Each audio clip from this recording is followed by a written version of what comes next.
ତତ୍ତ୍ୱାଭାଷରେ ଶ୍ରୀ ଶ୍ରୀ ଗଣେଶ। ଗଣେଶ ଏହି ନାମ ଯେଉଁ ଦେବତାଙ୍କର, ସେ ଯେ ଜଣଙ୍କର ନୁହେଁ ଗଣଙ୍କର, ଏକର ନୁହେଁ ଅନେକଙ୍କର ଅଧିଷ୍ଠାତା ଦେବତା। ଏହି ଅଧିଷ୍ଠାତା ଦେବତା କେଉଁ ସ୍ଥାନର? ତତ୍ତ୍ୱତଃ ସେ ହେଉଛନ୍ତି ମୂଳାଧାର ଚକ୍ରରେ ଅଧିଷ୍ଠିତ ଦେବତା।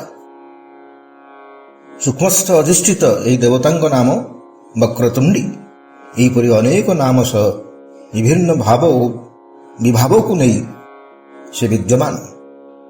ସତେ ଯେପରି ତାଙ୍କର ଅନେକ ପ୍ରକାରର ତଦନୁରୂପ ରୂପ ବା ବିଗ୍ରହ ମଧ୍ୟରେ ସେ ତତ୍ତ୍ୱତଃ ପ୍ରତିଷ୍ଠିତ।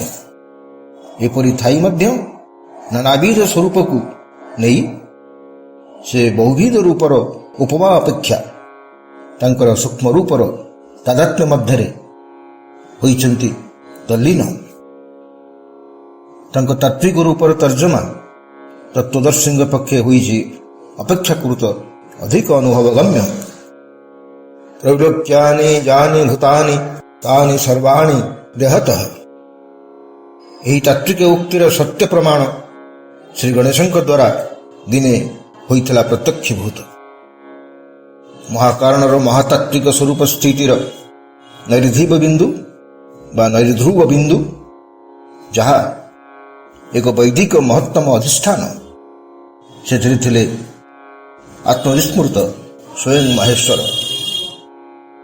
ମନୋରମ ଶ୍ରୀବିମଣ୍ଡିତା ଉମାଦେବୀଙ୍କ ସହ ଥିଲେ ସେ ଉପବିଷ୍ଟ। ପୁତ୍ରଦ୍ୱୟ କାର୍ତ୍ତିକ ଓ ଗଣେଶଙ୍କୁ ପୃଥିବୀ ପରିକ୍ରମା ନିମିତ୍ତ ଆଦେଶ ଦେଇଥିଲେ। କିଏ ସର୍ବାଗ୍ରେ ପରିକ୍ରମା ଶେଷ କରି ପ୍ରଥମ ସ୍ଥାନରେ ରହିପାରିବ ବୋଲି ସୂଚନା ଦେଲେ। କାର୍ତ୍ତିକ ବାହନ ସହ ଶଶାଗରା ଧରାର ଚତୁଃପାର୍ଶ୍ୱରେ ପରିକ୍ରମା ଆରମ୍ଭ କରିଦେଲେ। ଶ୍ରୀ ଗଣେଶ ତତ୍ତ୍ୱଜ୍ଞ ହେତୁ ମାତା ପିତାଙ୍କୁ ପ୍ରଦକ୍ଷିଣ କରି ପ୍ରକାଶ କରିଥିଲେ, ଏହା ହିଁ ପୃଥ୍ୱୀ ପରିକ୍ରମା। ଗଣେଶ ତାଙ୍କର ଏହି ଜ୍ଞାନଗର୍ଭିତ ଉକ୍ତିର ସତ୍ୟ ଅନୁଭୂତିରେ ଥିଲେ ପ୍ରତିଷ୍ଠିତ। ଉଭୟ ତଥ୍ୟ ଓ ତତ୍ତ୍ୱ ଦୃଷ୍ଟିରେ ତାହା ଥିଲା ଏକାନୁଭୂତିଦାୟୀ। ସ୍ଥୂଳତଃ ତଥ୍ୟର ଓ ସୂକ୍ଷ୍ମତଃ ତତ୍ତ୍ୱର ଅନୁଭୂତିରେ ନଥିଲା କିଛି ତାରତମ୍ୟ। ଏହା ହିଁ ତତ୍ତ୍ୱଦର୍ଶନର ଉତ୍ତୁଙ୍ଗ ଅବସ୍ଥା, ଯାହା କେବଳ ଦେବତାଙ୍କ ପକ୍ଷେ ହିଁ ସମ୍ଭବ। ସିଦ୍ଧ, ଶୁଦ୍ଧ, ବୁଦ୍ଧ, ଦେବପ୍ରତିମ ପ୍ରଭୁମାନଙ୍କ ପକ୍ଷେ ଏହା ହିଁ ସାଧ୍ୟ, ପରନ୍ତୁ ସାଧାରଣ ବା ସାମାନ୍ୟ ସାଧକଙ୍କ ପକ୍ଷେ ଅସାଧ୍ୟ। ତତ୍ତ୍ୱାନୁଭୂତିରେ ଉଦ୍ଯୋଗୀ ଯୋଗୀଙ୍କ ପକ୍ଷେ ଏହିପରି ଆରାଧ୍ୟ ଗଣେଶଙ୍କ ତତ୍ତ୍ୱ ହିଁ କେବଳ ସାଧ୍ୟ, ପରନ୍ତୁ ଭୋଗୀ ଦୀର୍ଘସୂତ୍ରୀ ମାନବ ପକ୍ଷେ ଏହା ଅଟେ ସାଧ୍ୟାତୀତ। ତ୍ରିଲୋକରେ ଯାହା ଅଛି ସେ ସମସ୍ତେ ଏକ ଦେହ ମଧ୍ୟରେ ଅଛି। ଏହି ଅନୁଭବ ନିମିତ୍ତ ଯୁଗ ଯୁଗାବଧି ଯୋଗୀ ଋଷି ମୁନିଙ୍କ ସାଧନ ଏ ଯାବତ ଅବ୍ୟାହତ ଅଛି।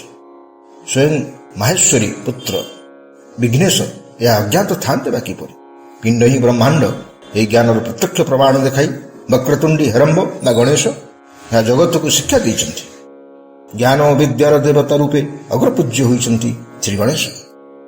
ମାହେଶ୍ୱରୀଙ୍କ ମଳୁଖ ବା ମୃଣ୍ମୟରୁ ସ୍ଥୂଳତଃ ଜାତ ହୋଇ ମଧ୍ୟ ସୂକ୍ଷ୍ମତଃ ମହେଶ୍ୱରଙ୍କ ମହିମାମୟ ଚିନ୍ମୟ ସତ୍ତା ସହ ସେ ହୋଇଛନ୍ତି ଚିର ଉଜ୍ଜୀବିତ ଚିତ୍ ବା ଜ୍ଞାନର ସ୍ୱୟଂ ପ୍ରତିଷ୍ଠ ପ୍ରମୁଖ ବିଗ୍ରହ। ଯାବତୀୟ ଜାଗତିକ ଶୁଭ ଉଦ୍ଯୋଗିତାର ଆଦ୍ୟ ପୂର୍ବରୁ ବିଘ୍ନ ବିନାଶନ ନିମିତ୍ତ ସେ ହୋଇଛନ୍ତି ବିଘ୍ନେଶ। ତାଙ୍କର ସ୍ମର୍ତ୍ତା ବା ସ୍ମରଣକର୍ତ୍ତାଙ୍କ ପାଇଁ ସେ ହୋଇଛନ୍ତି ବରାଭୟଦାୟୀ। ଏହି ଗଜମୁଖ ଗଣେଶଙ୍କୁ ବନ୍ଦନା କରି ଗଜମୂର୍ଖ ହୁଏ ମହାଜ୍ଞାନୀ। ତାଙ୍କ ଅନ୍ୟ ନାମ ଗଣପତି। ସେ ହେଉଛନ୍ତି ଗଣର ପତି ବା ମୁଖ୍ୟ। ଗଣତନ୍ତ୍ରର ଆଭାସ ଏଠାରେ ସୂଚିତ। ଜନଗଣଙ୍କ ନେତୃତ୍ୱ ନେଉଥିବା ପ୍ରତିନିଧି ସତ୍ତାମାନଙ୍କର ଆଜୀବନ ସେ ହିଁ ହୋଇଛନ୍ତି ଉଜ୍ଜ୍ୱଳ ଆଦର୍ଶ।